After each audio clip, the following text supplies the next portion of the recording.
Welcome to the channel dear students. ये आपकी class 12th की बुक फ्लेमिंगो का 3rd चैप्टर है डीप वाटर और इसके राइटर हैं विलियम डगलस।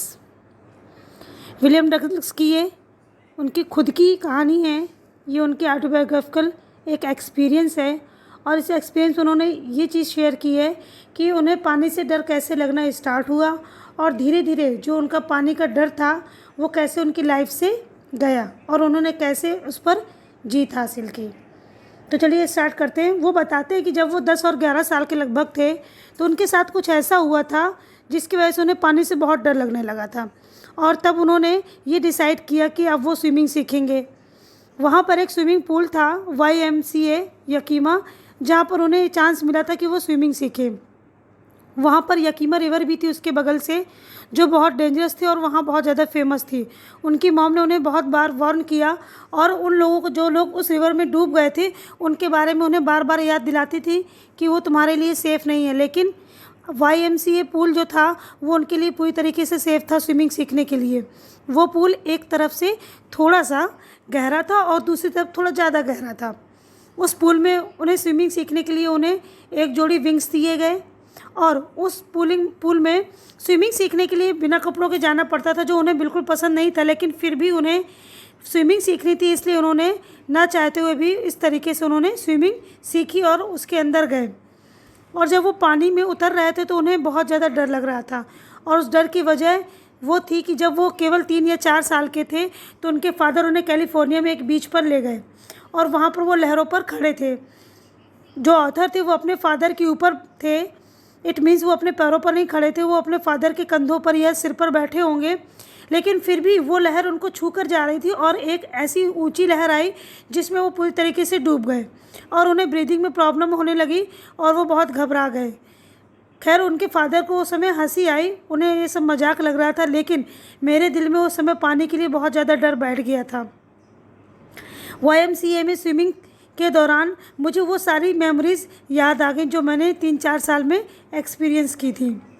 लेकिन मैंने अपने कॉन्फिडेंस को किस तरीके से गैदर किया और वाटर विंग्स के साथ मैंने पैडल मारा क्योंकि मुझे स्विमिंग सीखनी थी और कोशिश की कि जो दूसरे लड़के थे उनको देख करके मैं 2-3 दिन तक उस तरीके से स्विमिंग करने की ट्राई करता रहा। पुल पर जब कोई नहीं था तो मैं पुल पर गया और मैं वहाँ पर उतरने की कोशिश करने लगा, लेकिन वहाँ कोई नहीं था इसलिए मुझे डर लग रहा था। तो मैं वहीं पर किनारे बैठ करके और दूसरे लड़कों का वेट करने लगा। तभी वहाँ पर एक 17 या 18 साल का लड़का आया और उसने मुझे उठा करके पुल पे फेंक दिया और जब उसने मुझे पुल पर फेंका तो मैं पानी के बहुत नीचे तक चला गया था और जाते जाते मैंने बहुत सारा पानी भी पी लिया था। मैं बहुत घबरा गया और पानी के मैं बहुत ज़्यादा गहराई पर चला गया था और वहाँ पर जाते जाते मैंने ये प्लान किया कि मुझे कुछ भी करके जैसे ही मुझे ज़मीन मिलेगी तो मैं उसमें अपने पैरों से किक करूँगा और ऐसे करता हुआ मैं ऊपर चला आऊँगा। लेकिन सब कुछ बेकार हो गया, जैसा मैं सोच रहा था ऐसा कुछ भी नहीं हुआ और मैं उसके अंदर पानी के होते हुए मैं बहुत ज़्यादा घबरा गया और जाने कितना सारा पानी मैं पी गया और मुझे सांस लेने में प्रॉब्लम हो रही थी।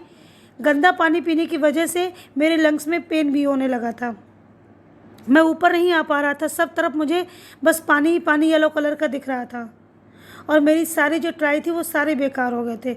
लेकिन तभी मैंने सोच लिया था कि मुझे कहीं ना कहीं से कुछ अगर लाइट दिखेगी तो मैं समझ लूँगा कि मुझे बाहर जाने का रास्ता मिल रहा है, लेकिन ऐसा कुछ नहीं था और थोड़ा थोड़ा मुझे ऐसा लग रहा था कि बिल्कुल सब कुछ शांत है क्योंकि मैं बिल्कुल नीचे स्थिर हो गया था और मेरे हाथ पैर हिलाने का कोई मतलब नहीं रह गया था। मेरी बॉडी बिल्कुल रिलैक्स हो गई थी और मुझे ऐसा लग रहा था कि बस पर्दा गिरने वाला है और मेरी ज़िंदगी ख़त्म। तभी मुझे याद आया कि मैं पूल के किनारे पर जब लेटा था तो पेट के बल पड़ा हुआ था और ऐसा लग रहा था जैसे कि मेरे ऊपर कोई प्रेशर कर रहा हो। किसी तरीके से मुझे उस पूल से निकाल लिया गया था और मैं थोड़ा थोड़ा होश में था तो मुझे ये सुनाई दिया कि कोई कह रहा था ये बच्चा मरने वाला था। खैर, लेकिन अब सब ठीक है, तो मुझे इसको मेरे लॉकर रूम में लेकर के आओ। कुछ घंटे बाद मैं घर गया और मैं घर जाकर के बहुत कस के काँप रहा था। मुझे वो सारी चीज़ें याद आ रही थी और मैं डर रहा था और जाकर मैं अपने बिस्तर पर लेट गया और रोता रहा। मैंने खाना भी नहीं खाया था। इस सिचुएशन से मैं बहुत ज़्यादा डर गया था और कई दिनों तक मैं उस रिवर के पास नहीं गया और ना ही मैं पूल के पास गया। फिर कुछ वर्षों बाद मुझे पता चला कि मैं जिस तरीके के पानी की या जिस तरीके की मैं वाटर पूल की सर्च कर रहा था, अब हो सकता है कि मुझे वो मिल जाए। और मैं वहाँ पर गया। वहाँ एक लेक थी जहाँ पर गर्म पानी था। वहाँ की गर्म चट्टानों से छू करके जो पानी आया था वो बहुत गर्म था। मैंने उसमें वहाँ नहाया और फिर मैं उससे ऊपर आया। मेरी जो लेग्स थी वो पूरी तरीके से पैरालाइज हो चुकी थी। ऐसा लग रहा था कि वो अपने काम करने के लायक रह ही नहीं गई हैं। इस डर का मेरे जीवन में पूरी तरीके से इफेक्शन पड़ा हुआ था और मैं कोई भी काम बहुत अच्छे से नहीं कर पा रहा था। फिर मैंने सोचा कि कुछ भी करके मैं कुछ ऐसा करूं जिससे मैं इन सब चीज़ों से बाहर आ जाऊं। फिर फाइनली मैंने अक्टूबर में ये डिसाइड किया कि मैं स्विमिंग सीखने के लिए मैं इंस्ट्रक्टर को हायर करूंगा।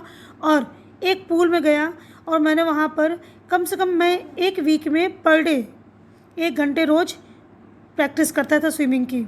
इंस्ट्रक्टर ने क्या किया कि मेरे चारों तरफ एक बेल्ट बांधी और उससे एक रोप को बांधी और एक छोड़ के उसने अपने हाथों में पकड़ लिया और मुझे पानी पर छोड़ दिया। मैं थोड़ा थोड़ा उसमें पैर फड़फड़ाता रहा। उसके बाद में जब वो देखे कि मुझे पानी में सांस रोकने में प्रॉब्लम हो तो वो मेरी रस्सी को और ढीला छोड़ देते ताकि मैं बार बार ये कोशिश करूं और अपनी सांस को रोकने की बार बार ट्राई करूं और मैं गहराई में चला जाता बार बार। इस तरीके से जब वो बार बार इस चीज़ को रिवाइज़ करते रहे तो मैं पानी में अपनी सांस को रोकने के लिए बिल्कुल सही हो गया था। और मैं कई बार वहाँ पर जा कर के मैं कम से कम मैंने इस चीज़ को 100 टाइम्स रिवीजन किया और मैं सांस रोकने में कामयाब हो गया। धीरे धीरे जो मेरी लेग्स थी वो भी काम करने लगी और मैं प्रॉपर तरीके से अपने पैरों को पानी पर चलाने लगा और पैरों पर अपने मैंने कमांड भी कर ली।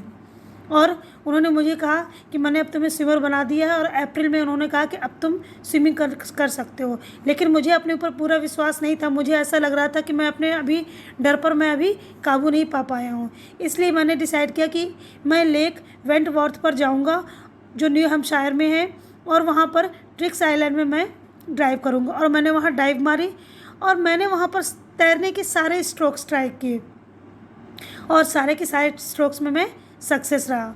और इस तरीके से मुझे ये विश्वास हो गया था कि अब मैं तैर सकता हूँ। और जब मैं मिडिल वाटर में था तो मैंने अपने डर से कहा कि मिस्टर टेरर अब तुम मुझ में कहीं दिख रहे हो, अब तुम मुझ में बिल्कुल भी नहीं हो। और इस तरीके से जो ऑथर थे उन्होंने अपने पानी के डर के ऊपर काबू पा लिया और उस एक्सपीरियंस से उन्हें अपनी लाइफ में हर चीज़ में आगे बढ़ने का मौका मिला और उन्होंने हर चीज़ में अपनी जीत हासिल की। और ऐसे ही उन्होंने अपने पानी वाले डर के ऊपर काबू किया। सो स्टूडेंट्स, ये आपका चैप्टर यहीं पर कंप्लीट होता है। हम दूसरे चैप्टर में फिर से आगे मिलेंगे। Thank you so much.